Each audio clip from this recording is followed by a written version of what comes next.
जय Hind. Pieces maker official YouTube channel में आप सभी का स्वागत है। देखिए फ्रेंड्स, हम लोग आज होमवर्क सीरीज कवर करेंगे और ये डे 32 को कवर करेंगे। देखिए ये बिहार दरोगा पीडी एग्जाम के लिए बहुत इंपॉर्टेंट है। और देखिए फ्रेंड्स, सबसे इंपॉर्टेंट पॉइंट, आपको 13 जुलाई यानी कि 13 जुलाई से बिहार पुलिस का नोटिफिकेशन आ गया। एग्जाम देखिए अभी फॉर्म भराना स्टार्ट ही हुआ है, लेकिन एग्जाम का डेट आ चुका है। तो ये बहुत गुड न्यूज है आप सभी के लिए, क्योंकि आप अच्छे से प्रिपरेशन कीजिए। महज आपको 3 महीने का समय मिल रहा है, ठीक है ना। 3 महीने में आप अच्छे से इसको कंप्लीट कर सकते हैं। तो प्लीज आप होमवर्क सीरीज से जुड़िएगा। देखिए फ्रेंड्स, आप एक अच्छे लेवल का एग्जाम का प्रिपरेशन कीजिए, ताकि नीचे वाला जितने भी एग्जाम हो सब क्लियर हो जाए, ठीक है ना। तो ये समझ के करना, ये नहीं सोचना कि ये तो बिहार दरोगा का स्पेशल, ऐसा बिल्कुल नहीं है फ्रेंड्स। ये बिहार दरोगा का है, लेकिन इससे नीचे जो भी, क्योंकि बिहार दरोगा आपको पता है कि ग्रेजुएशन लेवल पे होता है, और आपका बिहार पुलिस का जो एग्जाम होता है वो 12th लेवल पे होता है, ध्यान रखिएगा। तो ये आप लोग के लिए बहुत इंपॉर्टेंट है। मतलब क्या कि ग्रेजुएशन से नीचे वाले जितने भी एग्जाम है ना, सभी के लिए बहुत ज्यादा इंपॉर्टेंट है। ये आपका जीके जीएस का क्वेश्चन और करंट अफेयर्स। प्लीज आप पीसेस मेकर चैनल से जुड़िए। और अगर आप अभी तक 1 से लेकर डे 31 से लेकर 1 से लेकर डे 31 तक नहीं देखे होंगे, तो प्लीज आप उसे जाके जरूर देखिएगा। बहुत इंपॉर्टेंट है आपके आने वाले जो भी एग्जाम है सभी के लिए, ठीक है। देखिए आज का डेट 20/3/2025 का क्वेश्चन देखते हैं, और हमारा फर्स्ट क्वेश्चन है, ठीक है। और ये बहुत अच्छे क्वेश्चन है। देखिएगा पहला क्वेश्चन है आपका कि चुनाव आयोग द्वारा हाल ही में चुनाव प्रचार संबंधित सुविधा प्रदान करने के लिए किस पोर्टल की शुरुआत की गई है। देखिए, चुनाव आयोग द्वारा हाल ही में चुनाव प्रचार संबंधी सुविधा प्रदान करने के लिए ये आपके ना सुविधा पोर्टल की शुरुआत की गई है। ध्यान रखिए क्या, तो सुविधा पोर्टल, सुविधा पोर्टल की शुरुआत की गई है, ठीक है। सुविधा पोर्टल की शुरुआत की गई है, ठीक है। अब देखिए, अगर हम बात करते हैं यहाँ पे क्वेश्चन आपका चुनाव आयोग, अगर हम चुनाव आयोग की बात करें तो चुनाव आयोग का स्थापना हुआ था 25 जनवरी 1950 को। 25 जनवरी, इसलिए हम लोग 25 जनवरी को मतदाता दिवस के रूप में मनाते हैं। चुनाव आयोग का हेडक्वार्टर कहाँ है, तो हेडक्वार्टर आपके न्यू दिल्ली में है, ठीक है। अब देखिए एक क्वेश्चन आता है कि चुनाव आयोग के पहले अध्यक्ष कौन है, तो पहले अध्यक्ष है सुकुमार सेन। और पहली महिला अध्यक्ष कौन है, तो वीएस रामा देवी। याद रखिए पहली महिला अध्यक्ष कौन है, तो वीएस रामा देवी पहली महिला अध्यक्ष, ये ध्यान रखिएगा। एक और क्वेश्चन आएगा क्या, देखिए चुनाव आयोग जो है ना, एक चुनाव आयोग क्या आपकी एक संवैधानिक संस्थान है, ध्यान रखिएगा। चुनाव आयोग एक संवैधानिक संस्थान है, और चुनाव आयोग की चर्चा अनुच्छेद 324 में मिलती है। किस अनुच्छेद में, तो अनुच्छेद 324 में। अगर हम बात करते हैं भाग, तो भाग आपके 15 में चुनाव आयोग के बारे में वर्णित है। लेकिन क्वेश्चन यहाँ पे एक आएगा कि चुनाव आयोग के अभी वर्तमान में अध्यक्ष कौन है, याद रखिएगा ज्ञानेश कुमार। ज्ञानेश कुमार जो है आपके वर्तमान में चुनाव आयोग के अध्यक्ष है, और याद रखिएगा 26वें नंबर के अध्यक्ष है, 26वें नंबर के, ठीक है। तो इतना फैक्ट आपको चुनाव आयोग से बता दिया। अगला क्वेश्चन है आपका कि सी बॉक्स पोर्टल का संबंध किससे है तथा किस मंत्रालय द्वारा शुरू किया गया। देखिए सी बॉक्स पोर्टल का संबंध महिला उत्पीड़न को रोकने से संबंधित है, ध्यान रखिएगा। महिला उत्पीड़न, याद रखिएगा महिला उत्पीड़न, महिला उत्पीड़न को रोकने से संबंधित है। और ये किस मंत्रालय से संबंधित है, तो ध्यान रखिए महिला एवं बाल विकास मंत्रालय, महिला एवं बाल विकास मंत्रालय, महिला एवं बाल विकास मंत्रालय, महिला एवं बाल विकास मंत्रालय से संबंधित है। तो याद रखिएगा सी पोर्टल का संबंध किससे है, तो याद रखिए महिला उत्पीड़न को रोकने से संबंधित है। और किस मंत्रालय द्वारा शुरू किया गया था, तो याद रखिए महिला एवं बाल विकास मंत्रालय के द्वारा शुरू किया गया था। अब महिला एवं बाल विकास मंत्रालय के मंत्री कौन है, तो याद रखिएगा अन्नपूर्णा देवी है, अन्नपूर्णा देवी, ये ध्यान रखिएगा। अब देखिए याद रखिए सुभद्रा योजना उड़ीसा ने शुरू किया था, उड़ीसा राज्य ने सुभद्रा योजना की शुरुआत की थी। एक आपका नारी वंदन विधेयक है, मैं आपको कल भी बताया था नारी वंदन विधेयक के बारे में। देखिए ये जो पहला जो नया संसद भवन, जो नया संसद भवन बना है, वहां पे सबसे पहले ये पारित करने वाला कौन था विधेयक, नारी वंदना विधेयक है। ये कैवा विधेयक है, तो 128वां विधेयक है, ध्यान रखिएगा। नारी वंदन विधेयक 128वां विधेयक है। अगर अधिनियम की बात करें तो 106वां अधिनियम है, जो नए संसद भवन में इसको पेश किया गया था, नारी वंदन विधेयक को सबसे पहली बार, ठीक है, ये ध्यान रखिएगा। चलिए अगला क्वेश्चन है आपका 3 नंबर कि युविका कार्यक्रम 2025 का आयोजन किसके द्वारा तथा भारत में कितने शहरों में किया जाएगा। देखिए युविका कार्यक्रम 2025 का आयोजन जो ना इसरो के द्वारा, याद रखिएगा इसरो के द्वारा, इसका फुल फॉर्म होता है इंडियन स्पेस रिसर्च ऑर्गेनाइजेशन, ठीक है ना, याद रखिएगा। इसका हेडक्वार्टर बेंगलुरु में है, ठीक है, ये ध्यान रखिएगा। युविका कार्यक्रम 2025 का आयोजन इसरो के द्वारा किया गया तथा इसमें कितने शहरों में किया जाएगा, तो याद रखिए 7 शहरों में किया जाएगा। 7 शहर, हैदराबाद, अहमदाबाद, तिरुवनंतपुरम, बेंगलुरु, श्रीहरिकोटा, देहरादून और शिलोंग, इन 7 शहरों में किया जाएगा। मई 2025 में इसका आयोजन किया जाएगा। अगला क्वेश्चन है आपका 4 नंबर की डिजिटल कृषि योजना की शुरुआत कब की गई तथा इस मिशन के तहत कितनी योजनाओं को मंजूरी प्रदान की गई है। देखिए डिजिटल कृषि योजना की शुरुआत में 2024 में की गई, 2024 में। इसमें कितनी योजनाओं को शामिल किया गया, तो 7 योजनाओं को मंजूरी प्रदान की गई है। 5 नंबर की डिजिटल स्वास्थ्य प्लेटफॉर्म की शुरुआत किस संगठन या संस्था द्वारा की गई है, तो ये देखिए डिजिटल स्वास्थ्य प्लेटफॉर्म की शुरुआत जो कि WHO, वर्ल्ड हेल्थ ऑर्गेनाइजेशन, अगर हम बात करते हैं WHO की स्थापना हुआ है 7 अप्रैल 1948 1948 में। इसलिए 7 अप्रैल को हम लोग विश्व स्वास्थ्य दिवस के रूप में मनाते हैं। इसका हेडक्वार्टर जेनेवा स्विट्जरलैंड में है। इसके हेड है टेड्रोस अधानम, याद रखिएगा। 6 नंबर की, भारत के वर्तमान नियंत्रक एवं महालेखा परीक्षक किसे नियुक्त किया गया? देखिए अभी वर्तमान में जो नियंत्रक एवं महालेखा परीक्षक नियुक्त किया गया ना, संजय मूर्ति को, लिख लीजिएगा संजय मूर्ति को वर्तमान में कैग नियुक्त किया गया। नियंत्रक एवं महालेखा परीक्षक को क्या बोलते हैं? कैग बोलते हैं। संजय मूर्ति, ध्यान रखिएगा। अब कैग की बात करते हैं तो किस अनुच्छेद में है? तो अनुच्छेद 148 में कैग के बारे में वर्णित है। ध्यान रखिएगा। भाग किसमें है? तो भाग 5 में आपको कैग के बारे में बताया गया, यानी कि नियंत्रक एवं महालेखा परीक्षक। अब देखिए अगर हम बात करते हैं कैग की अवधारणा जो आया था 1919 का, सुनेगा, कैग की अवधारणा आया था 1919 के भारत शासन अधिनियम के तहत, याद रखिएगा। और कैग का कार्य क्या हो, इसका काम क्या होता है? तो सरकार के खर्चे की जानकारी रखता है, कैग का काम होता है। और याद रखिए कैग अपना रिपोर्ट किसको सौंपता है? तो रिपोर्ट अपना सौंपता है राष्ट्रपति को। लेकिन कैग अपना रिपोर्ट पर, कैग जो रिपोर्ट सौंपेगा उसको पढ़ेगा कौन? तो लोक लेखा समिति पढ़ता है। अगला 7 नंबर की, रेलवे के पहले दलित अध्यक्ष के रूप में हाल ही में किसे नियुक्त किया गया है? देखिए दलित की बात करते थे तो सतीश कुमार को, याद रखिएगा, सतीश कुमार को रेलवे के पहले दलित अध्यक्ष रूप में हाल ही में नियुक्त किया गया। और ध्यान रखिएगा एक और बात, ये जो सतीश कुमार जो है ना, याद रखिए वर्तमान में रेलवे के अध्यक्ष यही हैं, सतीश कुमार। और क्वेश्चन ऐसे पूछे कि पहले दलित यही है सतीश कुमार और वर्तमान में भी कौन है? तो सतीश कुमार ही है। ठीक है, अब देखिए अगर हम बात करते हैं, क्वेश्चन यहाँ से आता है क्या कि रेलवे बोर्ड के पहले सीईओ कौन है? तो विनोद कुमार यादव, याद रखिएगा। रेलवे बोर्ड के पहले सीईओ कौन थे? विनोद कुमार यादव, पहला क्वेश्चन। दूसरा क्वेश्चन ये बनेगा कि रेलवे बोर्ड की पहली महिला सीईओ कौन है? तो जया शर्मा जो है रेलवे बोर्ड की पहली महिला सीईओ है। अगर रेलवे बोर्ड के पहले सीईओ पूछे तो विनोद कुमार यादव, और रेलवे बोर्ड की पहली महिला सीईओ बोले तो जया वर्मा सिन्हा है। जया वर्मा है, शर्मा नहीं, जया वर्मा सिन्हा, जया वर्मा सिन्हा भी कौन है? तो मतलब कि वर्तमान में, ये रेलवे बोर्ड की पहली महिला सीईओ है। ठीक है, अब देखिए अगर हम बात करते हैं रेलवे से, सुनिएगा 1853 में रेलवे की शुरुआत 1853 में हुआ था। रेलवे लॉर्ड डलहौजी ने किया था। मुंबई से थाने के बीच में 34 किलोमीटर इसकी लंबाई थी। पहला क्वेश्चन ये हो गया। दूसरा क्वेश्चन ये बनेगा कि सेकेंड रेलवे की शुरुआत कब हुई थी? तो 1854 में। 1853 में तो स्टार्ट हुआ था, दूसरा हुआ था 1854 में, कलकत्ता से रानीगंज तक चलाई गई थी रेल। ठीक है, कलकत्ता से रानीगंज चलाई गई थी दूसरी। अगर हम बात करते हैं पहली विद्युत रेलवे कब चली थी? 2025 में पहली विद्युत रेलवे चली थी, ध्यान रखिएगा। अगर हम बात करते हैं क्या, ठीक है, और किसान रेल की शुरुआत कब हुई थी? 2020 में चली थी किसान रेल। ठीक है, अगर हम बात करते हैं क्या, ट्रेन 18 या वंदे भारत कब चली थी? फरवरी 2019 में चली थी ट्रेन 18 यानी कि वंदे भारत। तेजस चली थी 2021 में। तेजस कब चली थी? तेजस चली थी 2021 में, कोविड-19 के समय। और ध्यान रखिएगा डबल डेकर चली थी 2020 में, ध्यान रखिएगा। ठीक है, तो इतने पॉइंट से अगला नेक्स्ट क्वेश्चन आपका 8 नंबर कि हाल ही में शक्तिकांत दास के स्थान पर आरबीआई के नए गवर्नर के रूप में किसे नियुक्त किया गया? देखिए अभी हाल ही में शक्तिकांत दास जो हो गए वो रिटायर हो गए हैं, और इनके स्थान पे जो आए हैं वो, उनका नाम है संजय मल्होत्रा, याद रखिएगा, संजय मल्होत्रा को आरबीआई के नए गवर्नर नियुक्त किया गया। इनका क्रम है 26वें नंबर के, याद रखिए 26वें नंबर के गवर्नर है। और ध्यान रखिए संजय मल्होत्रा जो होते हैं ना, ये गवर्नर जो आरबीआई के होते हैं, इनको 3 वर्ष के लिए नियुक्त किया जाता है, 3 वर्ष के लिए। अब देखिए अगर हम आरबीआई की बात करते हैं तो आरबीआई का अधिनियम आया था 1934 में, आरबीआई का अधिनियम आया था। इसके तहत क्या होता है कि आरबीआई का स्थापना 1 अप्रैल 1935 को क्या हुआ था कि आरबीआई का स्थापना हुआ था, ध्यान रखिएगा। अगर हम बात करते हैं आरबीआई के पहले गवर्नर कौन थे, तो ऑसबर्न स्मिथ, मतलब कि आरबीआई के पहले भारतीय गवर्नर कौन थे? सीडी देशमुख जो थे वो आरबीआई के पहले क्या थे? भारतीय गवर्नर थे, ये ध्यान रखिएगा। अगला क्वेश्चन है आपका कि भारत का पहला सरकारी स्वामित्व वाला ओटीटी प्लेटफॉर्म किस राज्य द्वारा शुरू किया गया है? तो याद रखिए केरल के द्वारा। ये पहला सरकारी ओटीटी प्लेटफॉर्म केरल के द्वारा शुरू किया गया। और याद रखिएगा केरल को ना भारत का चिली कहा जाता है। क्वेश्चन आता है भारत का चिली किसे कहा जाता है? तो केरल को कहा जाता है। अब देखिए केरल जो ना हेल्थ के स्थान पे, यानी कि स्वास्थ्य के मामले में टॉप पे है, शिक्षा के मामले में टॉप है, एसडीजी यानी कि सस्टेनेबल डेवलपमेंट गोल, एसडीजी के मामले में टॉप पे है, सेक्स रेशियो के में क्या है? टॉप पे है केरल, ध्यान रखिएगा। अब देखिए एक बात करते हैं केरल में, तो केरल की सबसे बड़ी नदी, इसका नाम है भरतपूजा। केरल की सबसे बड़ी नदी कौन है? भरतपूजा है। और भारत में सर्वाधिक लैगून झील ना केरल में ही है, ये भी ध्यान रखिएगा। चलिए अगला क्वेश्चन देखते हैं, रिवीजन 5.0 के तहत प्रश्नों के उत्तर दीजिए। देखिए विश्व भविष्य कौशल सूचकांक में भारत का स्थान क्या है? देखिए विश्व भविष्य कौशल सूचकांक में भारत का जो स्थान है वो दूसरा स्थान है, सेकेंड स्थान है, दूसरा।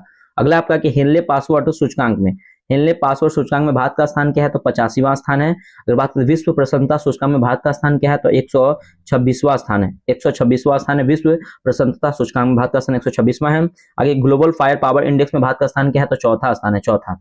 ठीक है, ध्यान रखिएगा। अगर हम टॉप पे कौन है तो अमेरिका है। भ्रष्टाचार सूचकांक में भारत का स्थान क्या है, तो भारत का स्थान 96 है, 96 यानी कि 96वां स्थान है। वैश्विक शांति सूचकांक में भारत का स्थान क्या है, तो वैश्विक शांति सूचकांक में भारत का स्थान 116वां है। अगर बात करते हैं प्रेस स्वतंत्रता सूचकांक में भारत का स्थान क्या है, तो 159वां है, 159। अब मानव विकास सूचकांक में भारत का स्थान क्या है, तो 134वां, 134। अब देखिए नेक्स्ट 11 नंबर के आवर्त सारणी का त्रिक नियम कब और किसके द्वारा दिया गया था। देखिए आवर्त सारणी का जो त्रिक नियम जो दिया गया था ना, वो 1817 में दिया गया था। किसके दिया था, डोवरेनियर ने दिया था, डोवरेनियर ने दिया था, ध्यान रखिएगा। त्रिक नियम किसने दिया था 1817 में, डोवरेनियर ने दिया था, ध्यान रखिएगा। और एक क्वेश्चन आता है कि सबसे पहले न तत्वों का वर्गीकरण का प्रयास सबसे पहले किसने किया था, तो डोवरेनियर ने ही किया था। इन्होंने आवर्त की संख्या 7 बताई थी। आवर्त कहने का मतलब जो ऐसे रहता है उसको आवर्त कहते हैं, ठीक है ना। और आपका जो ग्रुप होता है ना वो ऐसे होता है, ग्रुप, यानी ग्रुप की संख्या कितनी थी, 3 थी, ये ध्यान रखिएगा। इसमें टोटल तत्व की जो संख्या थी, डोवेनियर की जो दिए थे सबसे पहले जो वर्गीकरण का पहला प्रयास किए थे तत्वों का, उन्होंने तत्वों की संख्या कितनी रखी थी, तो 21 रखी थी, याद रखिएगा 21, ये इंपॉर्टेंट है। अगला 12 नंबर की बिलियन जो जल में घुलकर H+ आयन देता है उसकी प्राकृतिक क्या होती है। देखिए जो बिलियन जल में घुलकर H+ आयन देगा वो एसिड यानी कि अम्ल होगा। क्या हो जाएगा, एसिड। क्या हो जाएगा, एसिड यानी कि अम्लीय हो जाएगा। अम्लीय पता है आपको खट्टे होते हैं। अगर जो बिलियन जल में घुलकर OH- देगा, OH- आयन देगा, वो क्या होगा, बेसिक यानी कि क्षार होगा। क्या हो जाएगा, बेसिक हो जाएगा। तो इसका राइट आंसर हो जाएगा आपका क्या हो जाएगा, एसिड हो जाएगा। बेसिक आपको पता है कड़वा होता है स्वाद में। अगला क्वेश्चन है 13 नंबर की, एक ऐसा यौगिक जो लाल लिटमस पेपर को नीला में परिवर्तित कर देता है। देखिए मैं ट्रिक बता रहा हूँ, सुनिएगा ध्यान से, बहुत इंपॉर्टेंट है। ट्रिक देखिए, अनिल की छलनी, सुनिएगा, अनिल की छलनी। देखिएगा अब अनिल, अ से क्या हो जाएगा, अम्ल हो जाएगा। अ से क्या हो जाएगा, अम्ल। अनिल की छलनी देखिएगा, अ से क्या हो जाएगा, अम्ल। नी से क्या हो जाएगा, नीला। नी से क्या हो जाएगा, नीला। ल से क्या हो जाएगा, लाल। मतलब क्या कि अम्ल जो है वह नीला लिटमस कागज को लाल कर देता है। ठीक है, अम्ल क्या काम करता है, नीला लिटमस कागज को लाल करता है। अनिल की छलनी, बहुत इंपॉर्टेंट, इसको लिख लीजिए, इसमें आपको कंफ्यूजन अगर होता होगा तो लिख लीजिए, अनिल की छलनी। अम्ल जो है अ से अम्ल हो गया, न से नीला, ल से लाल हो जाएगा। तो नीला लिटमस कागज को लाल कर देता है। आप छलनी की बात करते हैं, देखिएगा छलनी की मतलब 6 से आपका क्षार हो जाएगा, ठीक है, क्षार हो जाएगा। क्षार जो है वह लाल को क्या कर देता है, 9 से हो जाएगा नीला कर देता है। तो ध्यान रखिएगा, क्षार लाल को नीला, तो लाल लिटमस पेपर को नीला कर देता है कौन, तो क्षार या अम्ल, तो हो जाएगा क्षार। इसका राइट आंसर क्या हो जाएगा, क्षार हो जाएगा। ठीक है, तो यही हम आपको बताना चाह रहे थे। अगला आपको 14 नंबर की, आवर्त सारणी तत्वों के वर्गीकरण पर दूसरा प्रयास किसके द्वारा किया गया था तथा इसमें कितने तत्वों को व्यवस्थित किया गया था। देखिए पहला प्रयास तो आपको बता दी कि डोवरेनियर ने किया था, डोवरेनियर ने। दूसरा प्रयास किसने किया था, तो याद रखिएगा न्यूलैंड्स ने। दूसरा प्रयास किसने किया था, तो न्यूलैंड्स ने किया था, न्यूलैंड्स ने, ध्यान रखिएगा। दूसरा प्रयास न्यूलैंड ने किया था, ध्यान रखिएगा। और इसमें तत्वों की संख्या कितनी थी, तो इसमें तत्वों की संख्या 56 यानी कि 56 थी। ठीक है, पहला प्रयास डोवरेनियर ने किया था, दूसरा प्रयास जो किए थे न्यूलैंड साहब ने किए थे। इसमें 56 तत्वों को रखे थे। और याद रखिएगा अष्टक के नियम भी न्यूलैंड्स ने ही दिए थे, ये ध्यान रखिएगा। फर्स्ट हो गया डोवरेनियर, दूसरा हो गया न्यूलैंड्स, तीसरा हो गया मेंडलीफ। याद रखिए तीसरा किसने प्रयास किया था, तो मेंडलीफ ने किया था, मेंडलीफ ने। और चौथा की बात करते चौथा मोस्ले साहब ने। मोस्ले ने क्या होता है कि चौथे प्रयास किसने किया था, मोस्ले ने किया था। ठीक है, अब देखिए न्यूलैंड्स ने जो आवर्त सारणी में दूसरा प्रयास किए थे उसमें आवर्त की संख्या कितनी थी, 7। अगर हम बात करें ग्रुप कितने थे, तो ग्रुप इसमें 8 थे, समूह कितने थे, 8 थे। ठीक है, ये ध्यान रखिएगा। अगला क्वेश्चन है 15 नंबर की, आधुनिक आवर्त सारणी किसके द्वारा दी गई थी। आधुनिक आवर्त सारणी में आवर्त में समूह की संख्या कितनी। देखिए आधुनिक आवर्त सारणी ना मोस्ले साहब के द्वारा, यानी कि मोस्ले के द्वारा दिया गया था, मोस्ले के द्वारा दिया गया, मोजले हो जाए मोस्ले। और इसमें आवर्त सारणी में आवर्त में समूह की संख्या, देखिए आवर्त तो 7 से, ठीक है, लेकिन समूह की संख्या कितनी थी, 18 थी, ध्यान रखिएगा। ठीक है, ये याद रखिएगा। चलिए अगला क्वेश्चन देखते हैं हम लोग। 16 नंबर है कि अर्थशास्त्र में विकास का सिद्धांत किसके द्वारा दिया गया था। देखिए अर्थशास्त्र में ना विकास का सिद्धांत जो दिया गया था वो किसके द्वारा दिया गया था, तो याद रखिएगा दादा भाई नौरोजी के द्वारा, दादा भाई नेरोजी के द्वारा, दादा भाई नेरोजी के द्वारा, याद रखिएगा दादा भाई नेरोजी के द्वारा क्या हुआ था कि अर्थशास्त्र में विकास का सिद्धांत दिया गया था। और ध्यान रखिएगा दादा भाई नौरोजी से, पॉइंट को सुनिएगा। देखिए दादा भाई नौरोजी को हम लोग grand old man of India के नाम से जाने जाते हैं, ध्यान रखिएगा। और दादा भाई नौरोजी ने एक डेट याद रखिएगा, एक डेट है आपका 1868, ठीक है 1868 डेट एक याद रखिए। 1868 में प्रति व्यक्ति आय का आकलन किया था दादा भाई नौरोजी ने, कितना था, 20 रुपए प्रति व्यक्ति आय किए थे दादा भाई नौरोजी ने। ठीक है, ये ध्यान रखिएगा। अब देखिए इनकी एक पत्रिका थी, दादा भाई नौरोजी की एक क्या थी, पत्रिका थी, एक पुस्तक था, एक पत्रिका था। पत्रिका का नाम है राष्ट्र गुफ्तार, सुनिएगा राष्ट्र गुफ्तार पत्रिका का नाम है, बहुत फेमस पत्रिका है इनका, ये एग्जाम में बहुत बार दरोगा में आ चुका है कि इनकी पत्रिका नाम क्या है, सॉरी पत्रिका का नाम है राष्ट्र गुफ्तार है पत्रिका का नाम, लेकिन इनकी पुस्तक क्या है, the poverty of un British rule in India, ठीक है ना, ये ध्यान रखिए। इसी में 20 रुपए प्रति व्यक्ति आय के बारे में बताए थे, ठीक है। अब देखिए अगर हम बात करते हैं दादा भाई नौरोजी के बारे में, सुनिएगा, तो कांग्रेस का नामकरण यही दादा भाई नौरोजी ने किया था, और कांग्रेस के 3 अधिवेशन में इन्होंने अध्यक्ष के रूप में भाग लिया था। पहला हुआ था कलकत्ता में 1886 का अधिवेशन हुआ था, कलकत्ता में हुआ था, जिसमें दादा भाई नौरोजी ने अध्यक्षता की थी। दूसरा अधिवेशन भाग लिए थे 1893, इसके ये हुआ था लाहौर में, ये कहाँ हुआ था, 1893 का हुआ था लाहौर में, इसकी भी अध्यक्षता दादा भाई नौरोजी ने किया था। और तीसरा किए थे 1906 में, ये हुआ था कलकत्ता में, और इसकी अध्यक्षता भी दादा भाई नौरोजी ने किया था। तो इतना पॉइंट्स आपको दादा भाई नौरोजी से मैं आपको क्लियर कर दिया, यहाँ से क्वेश्चन बनते हैं, ठीक है। चलिए 17 नंबर है क्या है कि जियोसैंथिक अवधारणा किसके द्वारा दी गई थी। देखिए जियोसैंथिक अवधारणा ने टॉलमी के द्वारा दिया गया था, टॉलमी के द्वारा क्या है कि जियोसैंटिक अवधारणा दिया गया था। अगला आपका 18 नंबर की महाद्वीपीय विस्थापन सिद्धांत किसके द्वारा दिया गया था। देखिए महाद्वीपीय विस्थापन सिद्धांत जो दिया गया था वेगनर के द्वारा, याद रखिए किसके द्वारा, तो वेगनर के द्वारा दिया गया था, वेगनर के द्वारा दिया गया था, ठीक है। अगला क्वेश्चन है आपका, नेक्स्ट है क्या कि संयुक्त राष्ट्र शैक्षिक विज्ञान तथा सांस्कृतिक संगठन की स्थापना कब हुई थी और इसके कुल देशों की संख्या कितनी है। देखिए संयुक्त राष्ट्र शैक्षणिक संस्था कहने का मतलब यूनेस्को, यहाँ पे पूछा जा रहा है क्या कि यूनेस्को की स्थापना कब हुई और इसके कुल देशों की संख्या कितनी। देखिए यूनेस्को की स्थापना जो हुई थी वो कब हुई थी, ये ध्यान रखिएगा। यूनेस्को की स्थापना हुआ था 1945 में, 1945 में हुआ था। इसमें कुल देशों की संख्या कितनी है, तो 193 देश है, ध्यान रखिएगा। तो इसका आंसर हो गया। अगर हम बात करते हैं यूनेस्को की, तो यूनेस्को का हेडक्वार्टर कहाँ है, तो इसका हेडक्वार्टर आपका पेरिस फ्रांस में है, पेरिस फ्रांस में इसका हेडक्वार्टर है। अगर हम बात करते हैं यूनेस्को, तो याद रखिएगा यूनेस्को में भारत कब शामिल हुआ था, तो 1983 में, ठीक है। स्थापना तो 1945 में, लेकिन इसमें भारत कब शामिल हुआ, तो 1983 में शामिल हुआ। और देखिए यूनेस्को में भारत के जो 43 साइट शामिल है, ध्यान रखिएगा, बहुत इंपॉर्टेंट है। यूनेस्को में भारत के कितने साइट शामिल है, तो 43 साइट शामिल है। अगर हम बात करते हैं कुछ साइट के, तो 39वां साइट है जिसका नाम है आपका रमप्पा मंदिर। रमप्पा मंदिर को 39वां साइट के रूप में शामिल किया गया था। 40वां साइट गुजरात में जो धौलावीरा साइट है, धौलावीरा को 40वां साइट के रूप में शामिल किया गया था। 41वां किया गया था शांति निकेतन, ये जो आपके शांति निकेतन यहाँ पे कहाँ वेस्ट बंगाल के हैं। 41वां साइट में शामिल किया था शांति निकेतन। 42वां हौसल मंदिर को, 42वां किसी में शामिल, 42वां को किसे शामिल किया गया था, 42वें साइट में हौसल मंदिर को शामिल किया गया था। 43वें मोइद्दम 43वां मोइद्दम को शामिल किया गया था जो असम में है, ठीक है। तो ये साइट आपको याद रखिएगा। अगला क्वेश्चन आपका 20 नंबर कि अंतर्राष्ट्रीय आधार पर श्रमिकों को हितों की रक्षा के लिए अधिनियम कब लाया गया था। तो ये अधिनियम लाया गया था 1919 के अधिनियम के तहत। याद रखिएगा कि अंतर्राष्ट्रीय आधार के श्रमिकों के हित यानी कि आईएलओ इंटरनेशनल लेबर ऑर्गेनाइजेशन की स्थापना हुआ था इसी अधिनियम के तहत 1 मई 1919 को। इसीलिए हम लोग 1 मई को हम लोग क्या मनाते हैं, अंतर्राष्ट्रीय लेबर दिवस के रूप में मनाते हैं, 1 मई 1919 को, ठीक है। चलिए अगला क्वेश्चन है आपका 21 नंबर की WTO विश्व व्यापार संगठन में 164वां नवीनतम देश कौन सा बना है। तो याद रखिएगा अफगानिस्तान। अफगानिस्तान जो है वो 164वां नवीनतम देश बना है अफगानिस्तान। और देखिए अगर हम बात करते हैं WTO की, तो सुनिएगा थोड़ा सा 1 मिनट। WTO से पहले जो था ना गेट था, GATT था, गेट था। WTO से पहले गेट था, गेट का स्थापना हुआ था 1948 में हुआ था, गेट का स्थापना 1948 में हुआ था गेट का स्थापना।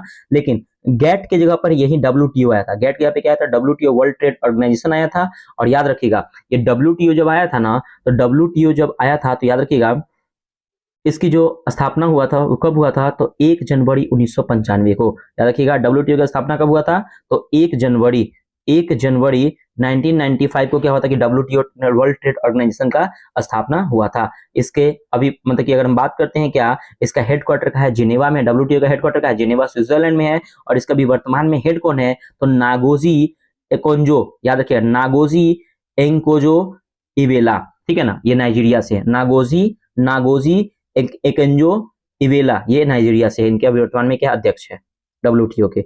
22 नंबर क्या किया, आर्द्रभूमि के संरक्षण से संबंधित आर्द्रभूमि सम्मेलन का आयोजन कब और कहां किया गया था। देखिए आर्द्रभूमि के संरक्षण से संबंधित आर्द्रभूमि सम्मेलन का आयोजन कब किया गया था, 2 फरवरी 1971 को किया गया था। और कहां पे किया गया था, तो ईरान के रामसर नामक शहर में। ध्यान रखिएगा कहां पे किया गया था, तो ईरान के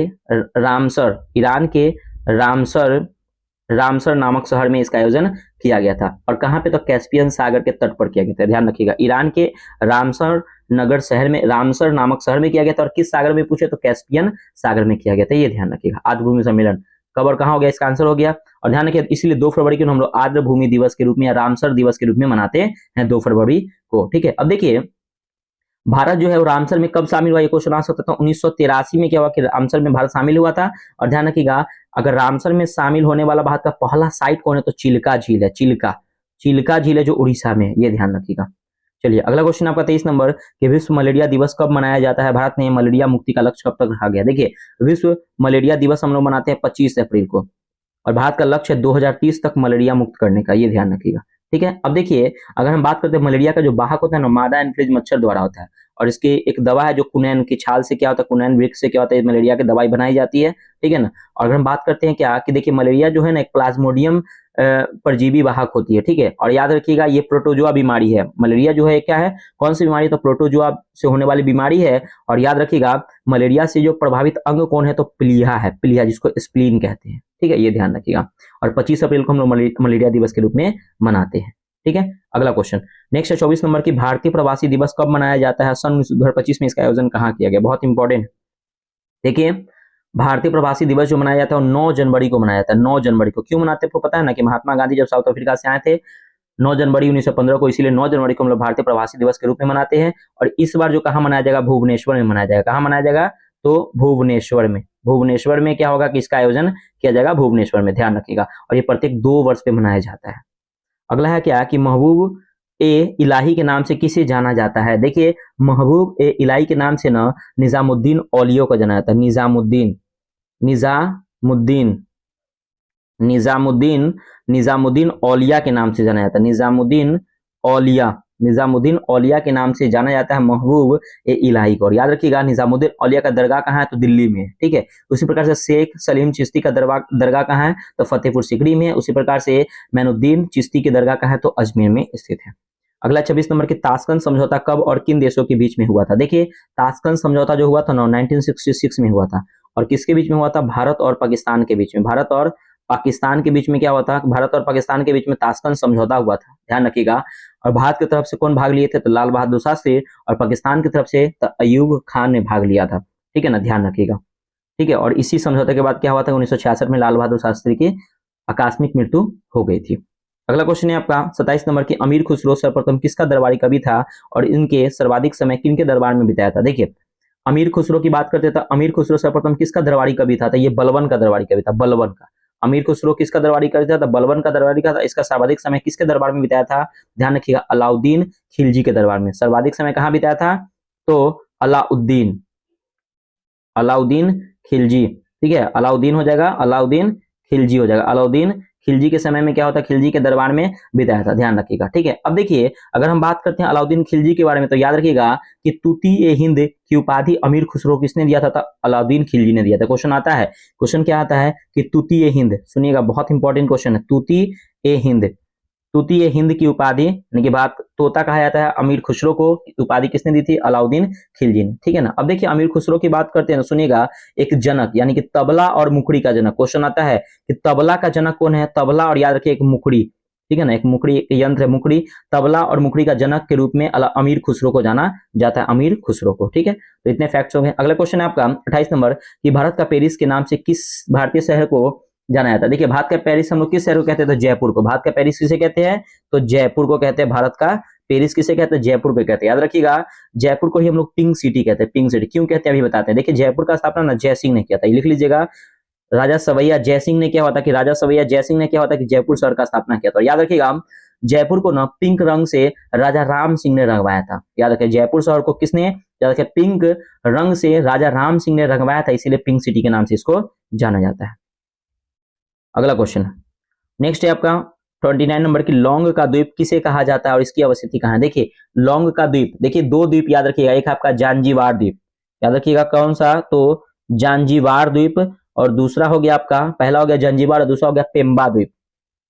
जानजीबार और पेम्बा द्वीप को हम लौंग के द्वीप के नाम से जाना जाता है। ठीक है ना, और इसकी अवस्थिति कहाँ है। देखिए अगर अवस्थिति की बात करते हैं ना तो दोनों की अवस्थिति ना अफ्रीका महाद्वीप में, याद रखिए दोनों की अवस्थिति कहाँ है, तो अफ्रीका महाद्वीप। अगर महाद्वीप पूछे तो अफ्रीका महाद्वीप हो जाएगा, अगर देश पूछे तो तंजानिया देश में हो जाएगा, अगर महासागर पूछे तो हिंद महासागर में हो जाएगा दोनों की अवस्थिति। ठीक है, ये ध्यान रखिएगा।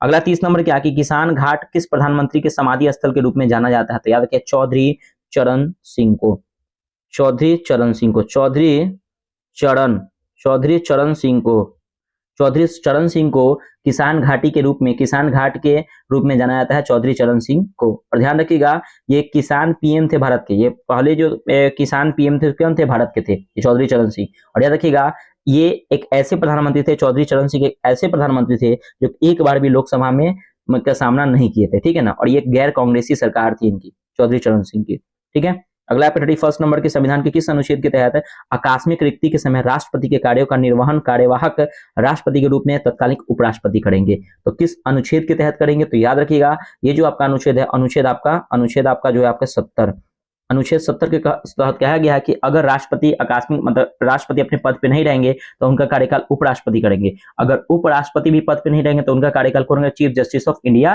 करेंगे, ठीक है ना। तो ये अनुच्छेद 70 में आपको कहा गया है, ठीक है। अब राष्ट्रपति के पद की रिक्ति अनुच्छेद 62 में कहा गया, अगर राष्ट्रपति का पद की रिक्त हो जाए तो अनुच्छेद 62 में कहा गया है। अगला आपका देखिए कि हॉर्नबिल फेस्टिवल का आयोजन किस राज्य में किया जाता है? देखिए हॉर्नबिल फेस्टिवल का आयोजन जो किया था ना नागालैंड में, लिख लीजिएगा नागालैंड में हॉर्नबिल फेस्टिवल का आयोजन किया जाता है। अब देखिए कुछ फेस्टिवल है, सुनिएगा ध्यान से। यात्रा महोत्सव वेस्ट बंगाल में, धनु यात्रा उड़ीसा में, देखिए यात्रा वेस्ट बंगाल में, पश्चिम बंगाल में यात्रा, और धनु यात्रा आपका उड़ीसा में हो जाएगा। मेदाराम यात्रा हो जाएगा, मेदाराम यात्रा तेलंगाना में, ठीक है। यात्रा पश्चिम बंगाल, धनु यात्रा उड़ीसा, मेदाराम यात्रा तेलंगाना में। पोंगल आपको पता है तमिलनाडु में, अंटुगल पोंगल आपको केरल में, ठीक है ना। अटुगल पोंगल कहाँ है? केरल में मनाया जाता है फेस्टिवल। काला घोड़ा महोत्सव महाराष्ट्र में, ठीक है ना। देखिए एक आपका ना लोसार है, एक आपका लोसांग है, सुनिएगा ध्यान से। एक आपका क्या होता है? लोसांग फेस्टिवल, बहुत कंफ्यूजन होता है इसमें। लोसांग, ये लोसांग जो फेस्टिवल है ना, पर्व जो है, ये लोसांग जो फेस्टिवल है ये कहाँ मनाया जाता है? तो लोसांग मनाया जाता है सिक्किम में, ठीक है। लोसांग कहाँ मनाया गया? तो सिक्किम में। लेकिन एक आता है कि लोसार फेस्टिवल ये लद्दाख में मनाया जाता है, ठीक है। सिग्मो गोवा में मनाया जाता है। चिली, मांडू, तानसेन और खजुराहो मध्य प्रदेश में। चिली, मांडू, तानसेन, खजुराहो जो फेस्टिवल है जो आपको मध्य प्रदेश में मनाया जाता है, ठीक है। तो इतने फैक्ट याद रखिएगा। अगला 33 नंबर के संविधान की प्रस्तावना में सामाजिक, आर्थिक और राजनीतिक न्याय से संबंधित तत्वों को कहां से लिया गया? तो आपको पता है कि ये लिया गया रूसी क्रांति से, रूस की क्रांति से, रूस की क्रांति यानी कि रूसी क्रांति से। रूसी क्रांति कब हुआ था? तो 1917 में क्या हुआ था कि रूसी क्रांति हुआ था 1917 में, ठीक है। ये ध्यान रखिएगा रूसी क्रांति, या इसको बोल्शेविक क्रांति भी कहते हैं, ठीक है। अगला क्वेश्चन है आपका 34 नंबर की बाल्टिक देशों की संख्या कितनी है तथा बाल्टिक राष्ट्र समूह में कौन कौन से देश सम्मिलित है? देखिए बाल्टिक देशों की संख्या ना 3 है, बाल्टिक देशों की संख्या क्यों है? 3 है। और इसमें कौन कौन सा देश इसमें सम्मिलित है बाल्टिक राष्ट्र में? तो ध्यान रखिएगा पहला आपका है एस्टोनिया, सुनिएगा ध्यान से। पहला आपका देश कौन है? तो एस्टोनिया, पहला हो जाएगा एस्टोनिया। दूसरा बात करें लताविया, दूसरा क्या हो जाएगा? लताविया। दूसरा कौन हो जाएगा? लताविया। और तीसरी कौन है? लिथुवानिया। तीसरा कौन सा देश है? Lithuania, Lithuania. तीसरा देश कौन है? तो लिथुवानिया देश है इसमें शामिल होने वाले, यानी कि बाल्टिक देशों के समूह में शामिल होने 3 देश है। याद रखिए लिथुवानिया से एक याद रखिएगा कि लिथुवानिया एक सबसे पहला मतलब कि देश है जो स्वयं को गणतंत्र घोषित किया था, बहुत इंपॉर्टेंट है। लिथुवानिया एक ऐसा देश है जिन्होंने सबसे पहले स्वयं को गणतंत्र घोषित किया था। अगला 35 नंबर के मूल संविधान में लोकसभा सदस्यों की संख्या कितनी निश्चित की गई थी? देखिए मूल संविधान में जब हमारा संविधान बना था उस समय सदस्यों की संख्या 500 थी मूल संविधान में। उसका बढ़ के कितना हो गया? 525, फिर बढ़ के कितना हो गया? 550, फिर वर्तमान में भी कितने? 552, ठीक है, ध्यान रखिएगा। तो मूल संविधान में कितने थे? 500 थे, ये ध्यान रखिएगा। अगला 36 नंबर की शुक्राणु कोशिकाओं की पहली बार वर्णन किसके द्वारा किया गया था? देखिए शुक्राणु कोशिकाओं की पहली बार वर्णन जो किया था ल्यूवेनहॉक के द्वारा, याद रखिएगा ल्यूवेनहॉक के द्वारा किया गया था शुक्राणु कोशिका के पहली बार वर्णन। और ल्यूवेनहॉक से याद रखिएगा आरबीसी खोज ल्यूवेनहॉक ने किया था, माइकोप्लाज्मा की खोज ल्यूवेनहॉक ने किया था, जीवित कोशिका खोज किसने किया था? ल्यूवेनहॉक ने किया था। और ध्यान रखिएगा शुक्राणु से क्वेश्चन बहुत इंपॉर्टेंट आता है कि मानव शरीर की सबसे छोटी जनन कोशिका कौन है? तो यही शुक्राणु, इसको स्पर्म कहते हैं, ठीक है। और सबसे बड़ी कौन है? तो ओवा, ठीक है, अंडाणु, ओवा। अगला 37 नंबर कि युग्मकों में गुणसूत्रों की संख्या कितनी होती है? आपको पता है कि 46 होती है, अगर जोड़ा पूछे तो 23 हो जाएगा, ठीक है, दोनों आपको लगा सकते हैं।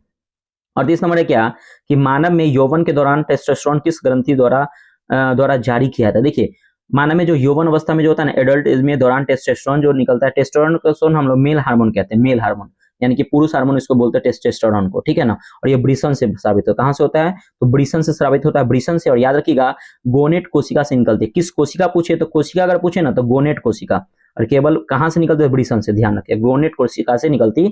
39 नंबर की गर्भावस्था के दौरान भ्रूण को ऑक्सीजन और पोषण तत्व की आपूर्ति कौन करता है? देखिए गर्भावस्था के दौरान ना भ्रूण को ऑक्सीजन और पोषण की तत्व की आपूर्ति करता है प्लेसेंटा। कौन करता है? तो प्लेसेंटा करता है, प्लेसेंटा। ठीक है ना, प्लेसेंटा। और भ्रूण में रक्त का निर्माण कौन करता है, तो लीवर करता है, ये भी ध्यान रखिएगा, बहुत इंपॉर्टेंट है। 40 नंबर है क्या कि जंतुओं में जनन अंग नर और मादा युग्मक उत्पन्न करते हैं और है जो संलित होकर इसका निर्माण करते हैं, जो क्या करते हैं, जो संलित होकर क्या करते हैं कि जो संलित होकर इसका निर्माण करते हैं, वो क्या कहलाते हैं, तो ध्यान रखिएगा, उसको जो हम लोग कहते हैं वो क्या कहते हैं फ्रेंड्स, तो याद रखिएगा, उसको ना जाइगोट कहते हैं, जाइगोट का निर्माण करता है। मतलब क्या कि जंतुओं में जनन अंग नर और मादा युग्मन उत्पन्न करते हैं, है जो संलयित होकर किसका निर्माण करते हैं, तो जाइगोट का। किसका निर्माण करेंगे, तो जाइगोट का निर्माण करते हैं, जाइगोट का, यानी कि स्पर्म और ओवा मिलकर किसका निर्माण करता है, तो जाइगोट का निर्माण करता है। 41 नंबर क्या कि जीवन चक्र की दृष्टि से पौधा का सबसे महत्वपूर्ण भाग कौन सा होता है। देखिए जीवन चक्र की मतलब कि जीवन चक्र की दृष्टि से सबसे महत्वपूर्ण भाग जो होता है ना पौधे का, क्या होता है, फूल होता है, फूल। ठीक है, इसी में फल लगते हैं। 42 नंबर किसे झूठा सोना या बेवकूफ सोना के नाम से जाना जाता है, तो याद रखिएगा आयरन पायराइट को। आयरन पायराइट को झूठा सोना या बेवकूफ सोना के नाम से जानते हैं। इसका फॉर्मूला था FeS2 होता है। ठीक है, ये ध्यान रखिए।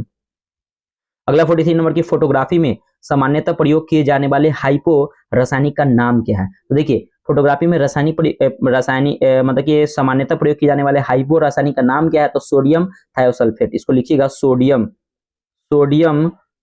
थायोसल्फेट, सोडियम थायोसल्फेट इसका रासायनिक नाम है, सोडियम थायोसल्फेट है। लेकिन क्वेश्चन यहाँ से ये बनेगा कि फोटोग्राफी में ना प्रयोग किए जाने वाला तत्व कौन है, तो सिल्वर ब्रोमाइड, ध्यान रखिएगा। अगला क्वेश्चन है आपका 44 नंबर की पौधे को हरा रंग देने के लिए कार्बनिक यौगिक क्लोरोफिल में कौन सा धातु उपस्थित होता है, तो आपको पता है कि मैग्नीशियम जो धातु होते हैं वो क्या होते हैं, इसमें उपस्थित होते हैं, इसको हरा रंग प्रदान करने के लिए Mg यानी कि मैग्नीशियम होते हैं। ठीक है, ये ध्यान रखिएगा। अगला क्वेश्चन है आपका 45 नंबर की भूपर पट्टी पर सर्वाधिक प्रचुर मात्रा में उपस्थित धातु कौन सी है। देखिए क्वेश्चन यहाँ पे पूछा जा रहा है कि भूपर पट्टी में सर्वाधिक प्रचुर मात्रा में उपस्थित धातु कौन है, याद रखिएगा एल्युमिनियम है। कौन है, तो एल्यूमिनियम। और याद रखिएगा इनका क्रम जो है ना तीसरा क्रम है। तीसरा कहने का मतलब मैं आपको समझाता हूँ। देखिए क्वेश्चन है कि भूपर पट्टी पर सर्वाधिक प्रचुर मात्रा में उपस्थित धातु कौन है, एल्युमिनियम है। देखिए भूपर पट्टी में ना पढ़ना, सबसे पहले जो धातु जो आए थे वो कौन थे, तो पहला धातु कौन था, ऑक्सीजन। भूपर पट्टी पर पहला धातु कौन है, ऑक्सीजन है। दूसरा कौन है, तो सिलिकॉन। दूसरा धातु कौन है, तो सिलिकॉन धातु है। और तीसरा कौन है, तो तीसरा आपका एल्युमिनियम है, भूपर पट्टी पर आने वाले धातु। लेकिन पूछे कि सबसे ज्यादा प्रचुर मात्रा में कौन है, तो एल्युमिनियम। ठीक है, अब देखिए अगर हम बात करते हैं क्या कि सर्वाधिक प्रचुर मात्रा में उपधातु कौन है, तो उपधातु आपका सिलिकॉन। आपको पता है कि उपधातु क्या है, सिलिकॉन क्या है। तो और क्वेश्चन है कि भूपर पट्टी पर सर्वाधिक उपधातु कौन है, तो सिलिकॉन है। ठीक है ना। अगर पूछे क्वेश्चन, अगला क्वेश्चन ऐसे पूछे कि भूपर पट्टी पर सर्वाधिक कौन है, तो ऑक्सीजन है। सर्वाधिक तत्व कौन सा है, तो ऑक्सीजन है। ऑक्सीजन सर्वाधिक तत्व कौन सा है, ऑक्सीजन है। और ध्यान रखिएगा अगर हम बात करते हैं क्या कि मानव शरीर में सबसे ज्यादा तत्व कौन है, तो ये ऑक्सीजन उसका कार्बन है। ठीक है, अगला क्वेश्चन है 46 नंबर कि एल्युमिनियम का प्रमुख अयस्क कौन सा है जिसमें एल्युमिनियम का निष्कर्षण होता है, तो कौन सा ऑक्साइड है, तो बॉक्साइट। याद रखिएगा बॉक्साइट। एल्युमिनियम का प्रमुख अयस्क बॉक्साइड है जिससे एल्युमिनियम का क्या होता है, निष्कर्षण होता है। अगला आपका कि क्विकलाइम तथा कली चूना का रासायनिक नाम क्या है। देखिए क्विकलाइम या कली चूना का रासायनिक नाम है कैल्शियम ऑक्साइड। याद रखिएगा कौन है, तो कैल्शियम ऑक्साइड है। कैल्शियम ऑक्साइड इसका फॉर्मूला होता है CaO, कैल्शियम ऑक्साइड है। और याद रखिएगा कैल्शियम ऑक्साइड का यूज ना सीमेंट बनाने में किया जाता है, ध्यान रखिएगा। अगला आपका 48 नंबर की आयरन का प्रमुख अयस्क कौन सा है तथा जिससे आयरन का निष्कर्षण किया जाता है, याद रखिएगा कौन सा है, तो हेमेटाइट। कौन सा है, तो हेमेटाइट। याद रखिए हेमेटाइट जो है आयरन का प्रमुख अयस्क हेमेटाइट है तथा जिससे आयरन का निष्कर्षण किया जाता है। 49 नंबर के हॉलमार्क चिन्ह किन उत्पादों पर लगाया जाता है। देखिए हॉलमार्क चिन्ह तो जनरली हम लोग क्या करते हैं ना कि सोना पे, चांदी पे, प्लेटिनम पे ये सब पर लगाते हैं। तो इसका राइट आंसर हो जाएगा ना बहुमूल्य धातुओं पर। याद रखिएगा क्या हो जाएगा, बहुमूल्य धातुओं पर लगाते हैं, ध्यान रखिएगा। अगर ऑप्शन में ये न रहे तो हमारी सोना चांदी जो रहेगा उसको टिक कीजिएगा। ठीक है ना, तो ध्यान रखिए हॉलमार्क चिन्ह हम लोग सोना पे लगाते हैं, लेकिन बहुमूल्य धातु हो जाएगा। 50 नंबर की कौन सा धातु होकर भी ताप और विद्युत का कुचालक है। देखिए कौन सा धातु भी होगा लेकिन ताप और विद्युत का कुचालक है, तो याद रखिएगा सीता धातु है लेकिन ये ताप और विद्युत का क्या है, कुचालक होता है। लेकिन ध्यान रखिएगा एक ऐसा धातु है जो अधातु होते हुए भी क्या है, सुचालक है, जिसको बोलते हैं हम ग्रेफाइट। अधातु है लेकिन ये क्या है, विद्युत का सुचालक है, जो ग्रेफाइट है। 51 नंबर की भारत में केरल में समुद्री तट की मोनोजाइट बालू में कौन सी रेडियो सक्रिय तत्व प्रचुर मात्रा में पाया जाता है, तो याद रखिएगा थोरियम पाया जाता है। कौन सा, तो थोरियम पाया जाता है, ध्यान रखिएगा। थोरियम यानी कि भारत के में केरल के समुद्री तट में मोनोजाइट बालू में थोरियम रेडियो सक्रिय तत्व प्रचुर मात्रा में पाया जाता है, थोरियम। और याद रखिएगा कि थोरियम उत्पादन में भारत टॉप पे है, पहले स्थान पे है, ठीक है। अगला देखते हैं 52 नंबर की आतिशबाजी में हरा रंग किसके क्लोराइड लवण के कारण दिखाई देता है। देखिए आतिशबाजी में जो हरा रंग होता है ना, बेरियम के कारण दिखाई देता है। हरा रंग किसके कारण दिखाई देता है? बेरियम के कारण। क्वेश्चन आएगा कि आतिशबाजी में जो लाल रंग किसके कारण दिखाता है? स्ट्रोंसियम के कारण। बहुत इंपॉर्टेंट है, याद रखिएगा। स्ट्रोंसियम के कारण क्या होता है? लाल रंग दिखाई देता है स्ट्रोंसियम के कारण, और हरा रंग दिखाई देता है आपका बेरियम के कारण। अगला क्वेश्चन है आपका 53 नंबर कि स्टील की कठोरता प्रदान करने के लिए उसमें क्या मिलाया जाता है। देखिए स्टील की कठोरता प्रदान करने के लिए ना उसमें ना हम लोग कार्बन मिलाते हैं, कार्बन। स्टील की कठोरता प्रदान करने के लिए कार्बन को मिलाया जाता है। अगला आपका है कि जर्मन सिल्वर के निर्माण में प्रयुक्त तत्व कौन से? देखिए जर्मन सिल्वर के निर्माण में प्रयुक्त तत्व कौन है? तो जास्ता, तांबा और निकेल। लिख लीजिएगा, जास्ता जिसको जिंक कहते हैं, जास्ता हो गया, तांबा हो गया, और क्या हो जाएगा आपका? निकेल हो जाएगा। दास्ता, तांबा और निकेल हो जाएगा, ठीक है। लेकिन क्वेश्चन यहाँ पे जर्मन सिल्वर के निर्माण में, अब क्वेश्चन है कि स्टेनलेस स्टील के निर्माण में किसका आवश्यकता होता है? लोहा का। स्टेनलेस स्टील में कौन है? लोहा होता है। उसके बाद क्या हो जाएगा? तो क्रोमियम, लोहा हो जाएगा, क्रोमियम, और एक और हो जाएगा आपका निकेल। स्टेनलेस स्टील में कौन? तो लोहा, क्रोमियम और निकेल। अगला आपका कि एसी या रेफ्रिजरेटर में अतिशीतिक द्रव के रूप में किसका प्रयोग किया जाता है? तो याद रखिए अमोनिया का। एक अमोनिया गैस होता है, अमोनिया गैस का प्रयोग किया, तो इसी से क्या होता है? सीएफसी होता है, क्लोरोफ्लोरोकार्बन, इससे निकलता है, ठीक है ना, ध्यान रखिएगा।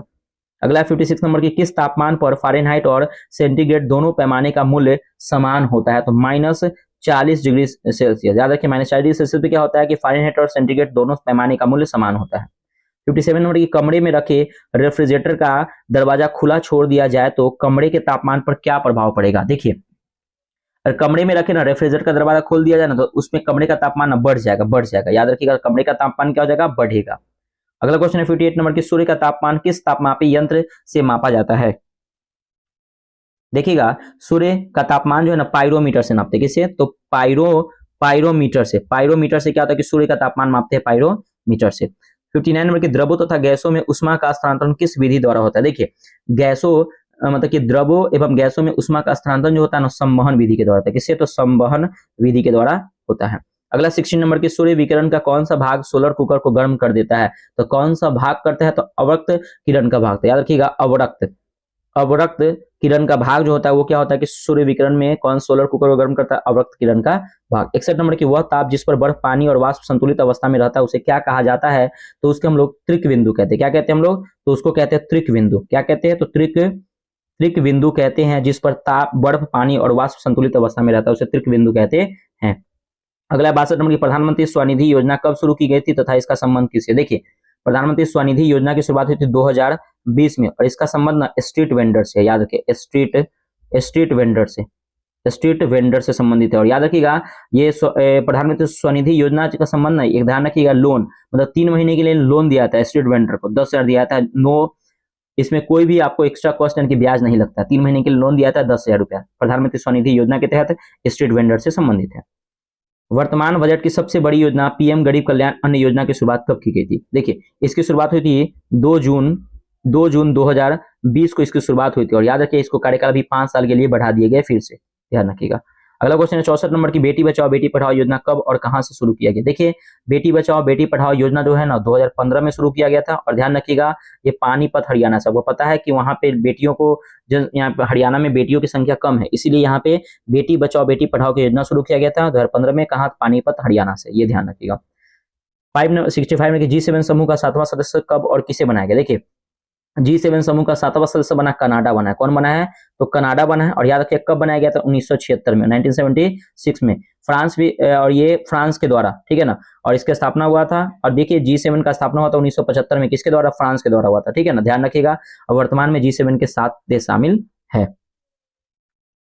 अगला क्वेश्चन आपका 66 नंबर की प्रधानमंत्री विश्वकर्मा योजना को कब शुरू किया गया तथा इस योजना का प्रथम चरण में कितने पारंपरिक व्यवस्थाओं को शामिल किया गया? देखिए अगर हम बात करें प्रधानमंत्री विश्वकर्मा योजना को 17 सितंबर को हम लोग विश्वकर्मा दिवस के रूप में मनाते हैं। 17 सितंबर 2023 को शुरू किया गया था। ध्यान रखिए इसमें 28 व्यवसायों को शामिल किया गया, 28 व्यवसायों को शामिल किया गया।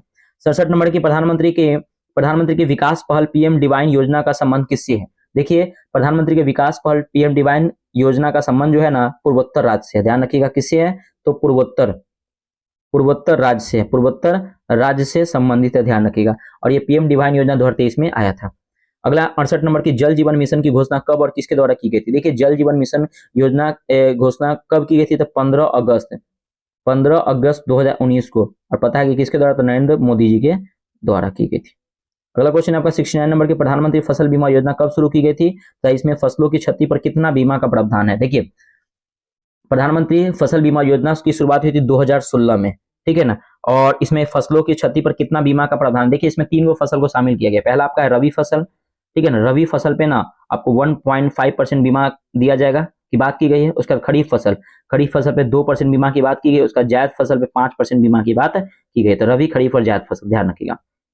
अगला आपका 70 नंबर की निर्वाचन बॉन्ड योजना को वित्त मंत्रालय द्वारा किस तिथि को अधिसूचित किया जाता था? तो देखिए निर्वाचन बॉन्ड योजना को वित्त मंत्रालय द्वारा 2 जनवरी 2018 को, याद रखिएगा 2 जनवरी 2018 को यह अधिसूचित किया जाता था।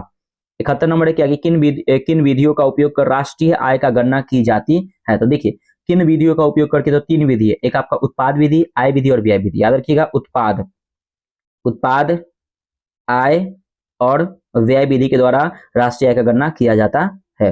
अगला 72 नंबर की जो व्यक्ति स्टॉक की कीमतों को गिरने का आशा करके किसी वस्तु का भविष्य में देने का वादा करता है उसे क्या कहते हैं? तो उसे हम लोग क्या कहते हैं? तो उसे हम लोग ना मनदारिया कहते हैं। मनदारिया, याद रखिए मनदारिया कहते हैं, ठीक है, मनदारिया कहते हैं। ध्यान रखिएगा जो व्यक्ति स्टॉक की कीमतों को गिरने की आशा करके उसकी वस्तु की भविष्य में देने का वादा करता है उसे मनदारिया कहते हैं। और याद रखिएगा कि जो व्यक्ति स्टॉक की कीमतों को बढ़ने का आशा करके उस वस्तु को भविष्य में देने का वादा करते हैं उसे क्या कहते हैं? तो उसे हम लोग जो कहते हैं तेजड़िया कहते हैं। याद रखिए क्या कहते हैं? तेजड़िया।